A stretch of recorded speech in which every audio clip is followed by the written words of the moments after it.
Sarah, even without closing the border, the Trump administration's reassigning of 750 officers away from ports of entry is already having an effect on the legitimate trade and travel between the U.S. and Mexico. Mexico just flipped America's own rulebook and won the trade war without firing a shot. When Trump slapped 25% tariffs on Mexican auto imports, Mexico responded with precision. While U.S. markets panicked, Mexican officials used legal provisions American lawmakers had written and ignored. Within weeks, Mexico had reduced those tariffs to 15% while strengthening their global position. American manufacturers found themselves learning from their Mexican partners about navigating American trade law. But how did Mexico outplay Washington on its own turf? What hidden clauses gave them the edge? And why are global automakers now betting on Mexico instead of the U.S.? Watch till the end, because this isn't just about cars. It's about the future of economic power in North America. Supply chain earthquake. Once the tariff went live, the quiet hum of synchronized factories began to falter. Mexican manufacturers had built their entire industrial rhythm around serving the needs of United States assembly plants. Suddenly, the cost of a critical $800 transmission rose by $200 before it even crossed the border. American automakers were left facing an impossible decision: absorb the hit or stop production. Most chose the latter. Ford's Rouge complex in Dearborn, Michigan, saw its operations disrupted almost immediately.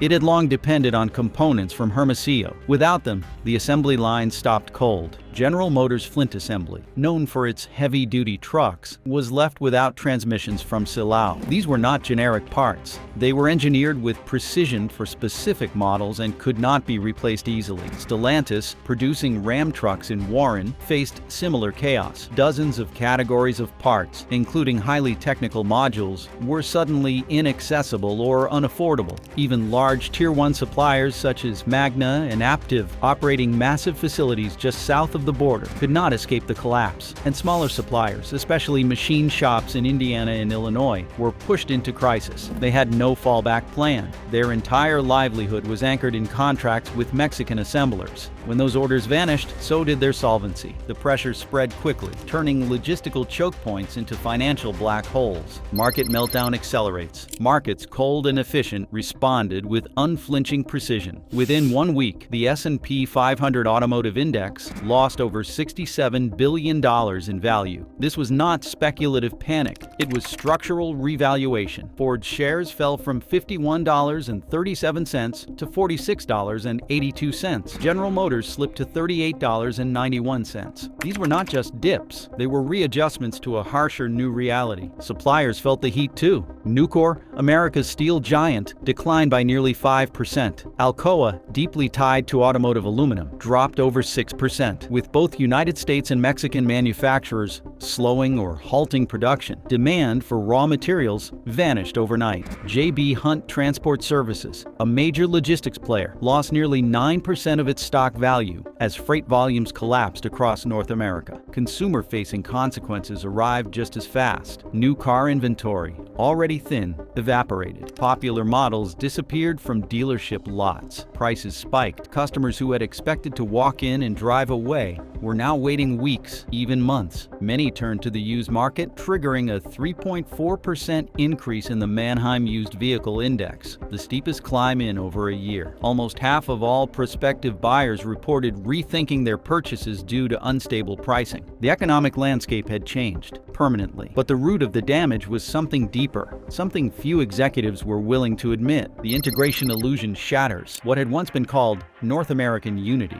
was now a glaring liability.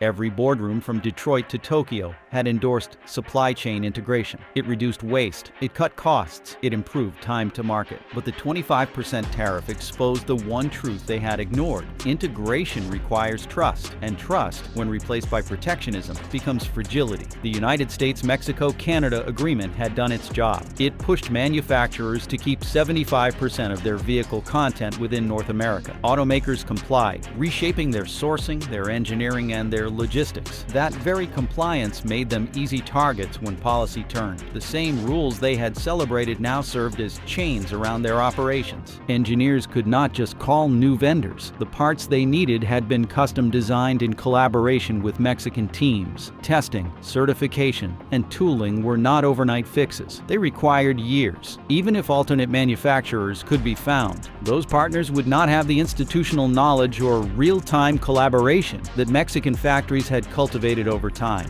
Rail lines, roads, and infrastructure had been built to connect key suppliers to American factories. No such links existed for Asia or Europe. The relationships, the trust, the physical systems, they were all North American. Replacing them would not take weeks or months. It would take an entirely new industrial doctrine. By treating economic integration as weakness, the policy had done something worse than disruption. It had betrayed the logic of a continent built on shared production, and there would be consequences. We just spent weeks analyzing thousands of pages of trade data and supply chain documents that most people will never see, so you now know exactly why American factories shut down within days and how integrated these supply chains really are. If this analysis saved you hours of research, hit subscribe. We dig deeper into stories that actually matter. The Diplomatic Chess Master. Your retirement savings? They just became leverage in a global game. While American markets reeled and factories froze, Mexico's economy minister Marcelo Ebrard walked into Washington with something far more potent than outrage: preparation. This was not improvisation. It was a strategy written well in advance. The Mexican delegation did not beg for relief. They invoked the very agreement American leaders had championed: the United States-Mexico-Canada Agreement. The American administration had promoted this agreement as a victory for national interest. Yet buried within it were clauses that, if understood properly, offered Mexico a powerful defense. Ebrard's team had those clauses mapped, documented, and reinforced with precise data. What American tariffs attempted to punish, the agreement itself protected. Regional content and Mexican exports, it turned out, were loaded with it. The vehicles America sought to penalize contained more than 1/3 American parts. Engines from Ohio, electronics from Michigan, steel from Indiana. By taxing Mexican goods, Washington was inadvertently sabotaging its own suppliers. Ebrard's team laid out the contradiction clearly. Either the United States honored its own trade deal or admitted it was built on political spectacle rather than enforceable economics. The real twist came when American automakers took Mexico's side. Ford and General Motors lobbyists found themselves defending Mexican trade rights to preserve their own. Industry, once aligned with political rhetoric, now stood in direct contradiction to it. Border communities in crisis. Across the Rio Grande, the fallout was personal.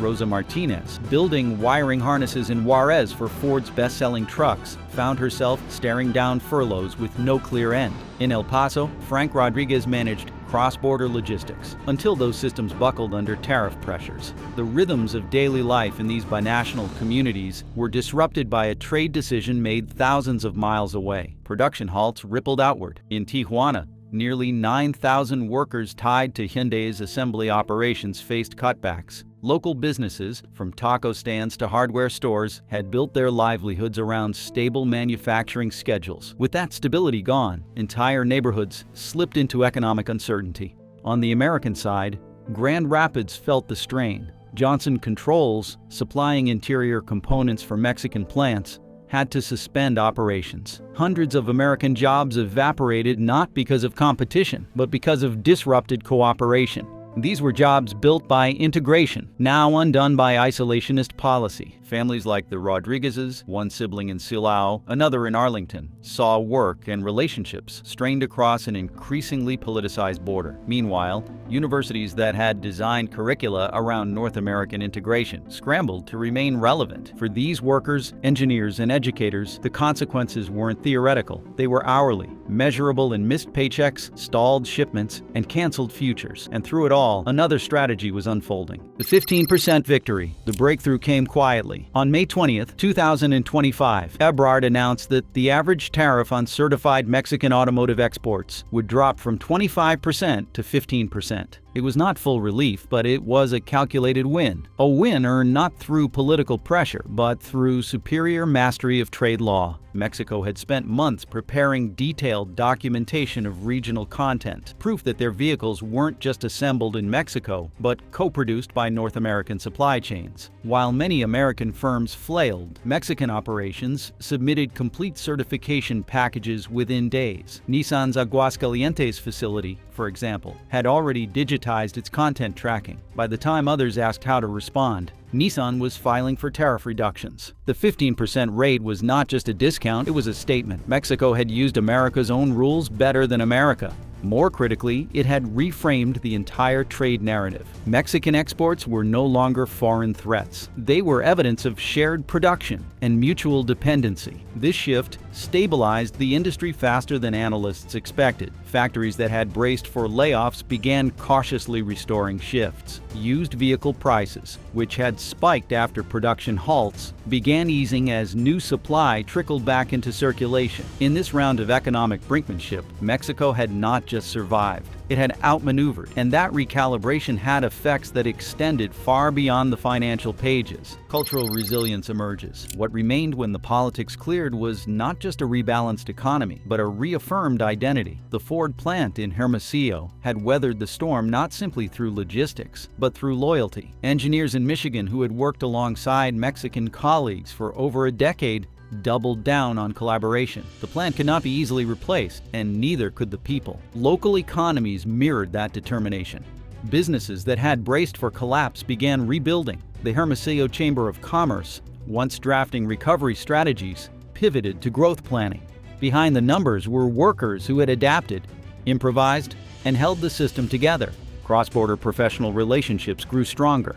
Engineers, line workers, and logistics managers, separated by a political border, reunited through shared resilience. The crisis did not sever those ties. It reinforced their value. In many cases, it brought previously siloed teams into closer cooperation as they solved unprecedented problems together. The younger generation, raised in the era of integration, refused to retreat. Engineers like Miguel Santos transformed from production liaisons into experts on trade compliance and risk management. Their ability to navigate both technical challenges and political terrain made them invaluable. Even universities that had paused exchange programs resumed partnerships. Cultural ties, once seen as soft benefits, now proved vital infrastructure. Out of crisis emerged not just stability, but a vision of interdependence too strong to ignore. The reshoring reality check. What if the greatest threat to American manufacturing wasn't global competition, but domestic delusion? In boardrooms from Detroit to Dallas, executives were forced to confront the cold arithmetic behind political slogans. Reshoring production sounded patriotic, but the cost was staggering. Ford's internal analysis, leaked in June of 2025, laid bare the problem. Replacing its Mexican transmission operations with an American equivalent would require $4.7 billion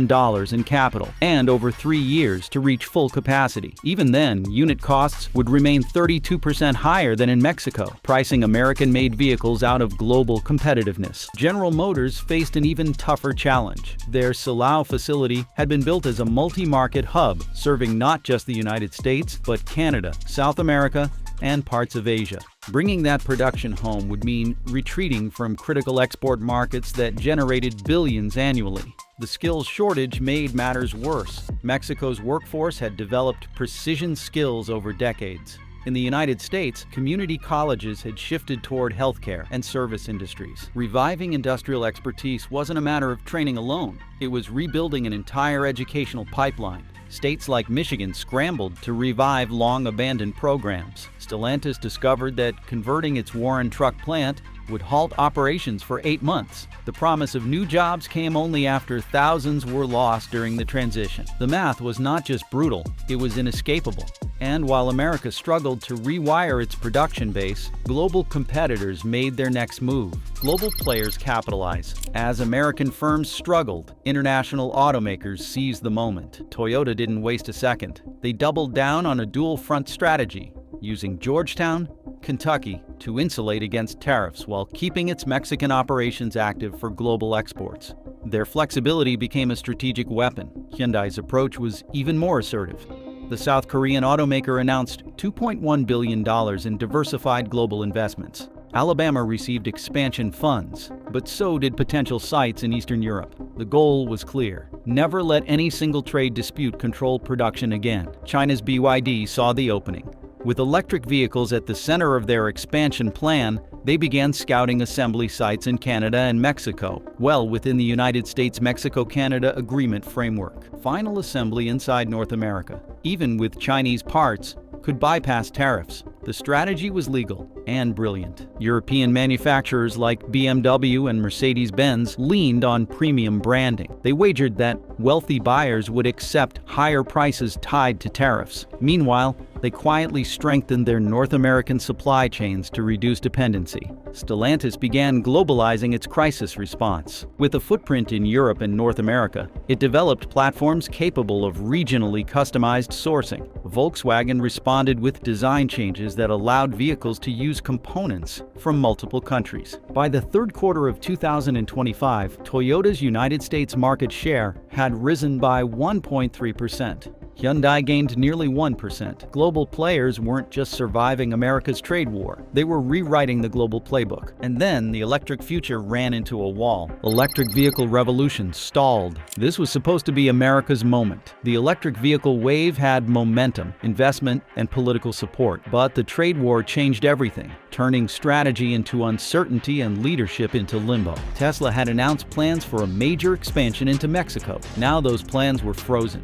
Battery suppliers worried that future tariffs would wipe out margins. Gigafactory expansion stalled under the weight of unpredictable costs. The battery crisis hit hard. Supply chains for lithium-ion cells required cobalt from the Democratic Republic of Congo, lithium from Chile, and processing from South Korea and Japan. The idea of building everything in North America became laughable without years of investment and billions in cost. Ford's F-150 Lightning depended on electric modules from Mexico. The Lightning's appeal had been price and reliability. Suddenly, production costs ballooned, delivery dates slipped, and consumer trust wavered. Engineers scrambled to redesign components mid-production. General Motors' Ultium platform, once hailed as the universal base for its entire electric lineup, was now stuck in limbo. LG Energy Solution, its key partner, needed new pricing models to account for tariff fluctuations. The dream of smooth North American EV integration turned into spreadsheet nightmares. Charging infrastructure faced its own hurdles. Much of the equipment came from Asia. Tariffs made imports costlier, slowing rollout nationwide. State-level ambitions for electric highways were delayed as project bids exceeded budgets. The electric transition hadn't failed, but it was no longer American-led.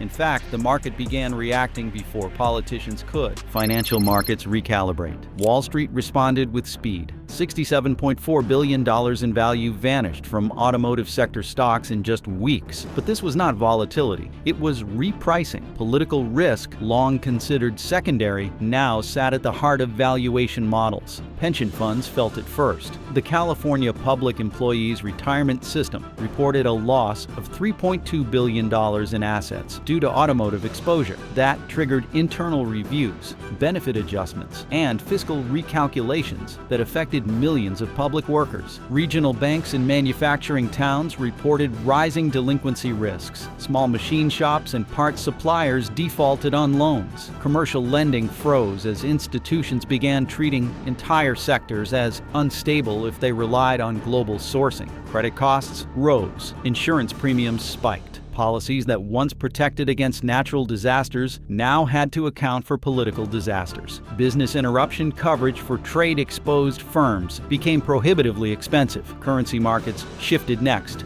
The Mexican peso, once seen as a stable NAFTA currency, became volatile. Each new tariff proposal shook its value. Investors began building political risk premiums into every cross-border trade. Venture capital slowed dramatically. Startups working in electric vehicle infrastructure, battery logistics, and autonomous tech found investors fleeing. No one wanted to bet on innovation when trade barriers made the future unpredictable. Municipal bond ratings in Michigan, Ohio, and Indiana were downgraded. Cities tied to the automotive economy found it more expensive to borrow, just as they needed to fund retraining programs and economic transition plans. Across every corner of finance, one lesson was clear. Global trade could no longer be separated from political risk. America's economy had stepped into a new era, and markets would never price it the same way again. Lessons from economic warfare. How does an industry fall? Not all at once, but one decision at a time. The trade crisis of 2025 will be remembered not as a bold step toward industrial renewal, but as a cautionary tale in how protectionist policy, when detached from economic reality, can dismantle the very structures it claims to protect. Political strength without strategic precision is not power, it is chaos. The historical echoes were immediate. The Smoot-Hawley Tariff Act of 1930, passed under the same patriotic impulse to protect American jobs, triggered a 66% collapse in global trade and deepened the Great Depression. That moment taught economists that retaliation is not a threat, it is a guarantee. Yet the lesson went unheeded nearly 100 years later. This time it was the automotive sector. Tariffs imposed to localize production revealed instead how foreign dependency had become American industrial DNA. Components crossed the border 3, 4, sometimes 5 times before a vehicle ever reached the showroom. Disrupting one link shattered the whole chain. The theory of comparative advantage, first articulated by David Ricardo in 1817, was not abstract. It was playing out in real time. Mexico had developed efficient, specialized production through decades of infrastructure investment and human capital development. That competitive edge was not easily replicated in Ohio or Illinois, just because a proclamation said it should be. Politicians imagined a world of nationalized supply chains. Economists saw the cost: lost investment, delayed innovation, and cascading consumer price hikes. For an industrial already undergoing technological transformation, the added stress was catastrophic. And while the United States reeled, another nation seized the moment: Mexico's strategic emergence. Mexico's response was not reactive. It was methodical. What was meant to be a destabilizing blow became a platform for global repositioning. President Claudia Sheinbaum's government understood that crises do not destroy reputations. They reveal them, and Mexico revealed itself as resilient, prepared, and globally credible. Trade officials knew the United States-Mexico-Canada agreement better than their American counterparts. While tariffs loomed, Mexico came to the negotiating table armed with documentation, legal leverage, and quiet confidence. They argued not from weakness, but from facts: that Mexican-made cars contained over 1/3 American content, and that punishing those vehicles harmed both nations. What began as defense became offense. Chinese electric vehicle manufacturers, seeking refuge from their own geopolitical tension, saw Mexico as a launchpad into North America. BYD, NIO, and others began forming partnerships. European automakers, impressed by Mexico's handling of the crisis, expanded their footprint. Volkswagen announced new investments in Guanajuato. Mercedes-Benz followed with a logistics hub near Monterrey. Mexico's talent pool surprised many. Engineers trained in universities like Tec de Monterrey were not just affordable, they were world-class. As the crisis dragged on, what once looked like a low-cost labor country re-emerged as a high-value industrial partner. The peso recovered, investment returned. Mexican supply chain sophistication went from regional strength to global case study. The narrative had flipped. Mexico wasn't just surviving America's trade war, it was winning the confidence of the world's most advanced economies. As Mexico's star rose, American industry was forced to reevaluate everything it thought it knew. American industry adaptation. The crisis did not just challenge American manufacturers, it changed them. Tariffs had forced a reckoning. The assumption that domestic production could be scaled overnight proved false. What emerged instead was a shift in philosophy, from efficiency to resilience, from optimization to optionality. Ford led the response. A $15 billion investment created dual-path manufacturing, plants capable of switching from domestic to foreign sourcing as policy dictated. The cost was enormous, but so was the cost of paralysis. Ford's goal was clear: never again be cornered by a single political decision. General Motors developed supply chain transparency systems that could map component origin in real time. With compliance becoming a strategic necessity, real-time documentation replaced spreadsheets. GM GM didn't want to guess what was legal. It wanted to know instantly. Suppliers responded too. Magna, Aptiv, and others developed distributed production footprints. Mid-sized suppliers followed, choosing to establish small backup facilities in Canada or Mexico, not for volume, but for leverage. Redundancy became the new margin. Labor development also reawakened. In states like Michigan and Indiana, community colleges restarted dormant industrial programs. Automotive companies directly sponsored training, offering job guarantees and tuition assistance. A new pipeline emerged, designed not to rival Mexico, but to complement it with smart automation and engineering support. The lesson was clear. The modern supply chain is geopolitical. Production isn't just logistics, it's diplomacy, risk management, and strategic endurance. American industry hadn't been defeated, but it had been humbled.